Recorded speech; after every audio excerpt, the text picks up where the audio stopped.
नमस्कार शेतकरी मित्रांनो, माझं नाव चंद्रकांत वारकड. मी नांदेड ह्या एरियासाठी आपल्या पवन ॲग्रो ह्या कंपनीचा प्रतिनिधी म्हणून कार्य पाहत आहे. आणि आपण जे पाहू शकतो की आज सोयाबीन ह्या क्षेत्रामध्ये आपल्या संदीप बोईनवाड या भाऊंनी आपल्या शेतामध्ये पवन ॲग्रो कंपनीचे जे आळीसाठी जे औषध आहे हे आपल्या इथे त्यांनी कंट्रोल हे औषध वापरले आहे.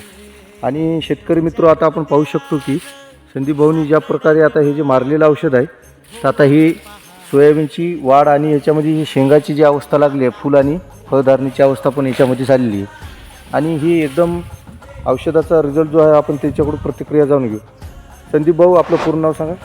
संदीप कोंडबा बोईनवाड, राहणार रावणगाव, तालुका हदगाव, जिल्हा नांदेड. ठीक आहे. तर आपण हे जे कंट्रोल औषध जे वापरलं आहे आपण हे आळीसाठी, त्याचा रिझल्ट कसा वाटतो तुम्हाला? मस्त आहे, एक नंबर आहे. एक नंबर आहे. आणि आपण शेतकरी मित्रांना काय सांगू इच्छिता की वापरायला पाहिजे का नाही? वापरायला पाहिजे, हां. एक नंबर आहे. आणि फुलाच्या अवस्थेत असते वेळेस आपण ह्याचा स्प्रे केला होता आणि याच्यावर पाहू शकतो की कुठल्याही प्रकारचं किडीलं पान नाही आणि एकदम झाडाची अवस्था जी आहे ही एकदम टकाटक व्यवस्थित आहे. आणि ह्याच्यामध्ये कुठल्याही प्रकारचं असं फुलाला बाधक नाही आणि ह्याच्यामध्ये याच्या शेंगा पण तयार झालेले आहे. तर शेतकरी मित्रांनो, पवन ॲग्रो या कंपनीचे आपले कंट्रोल नावाचे हे जे औषध आळीसाठी हे एक नंबर आहे आणि आपल्या शेतकरी मित्रांनी याचा अवश्य वापर करायला पाहिजे. धन्यवाद मित्रांनो.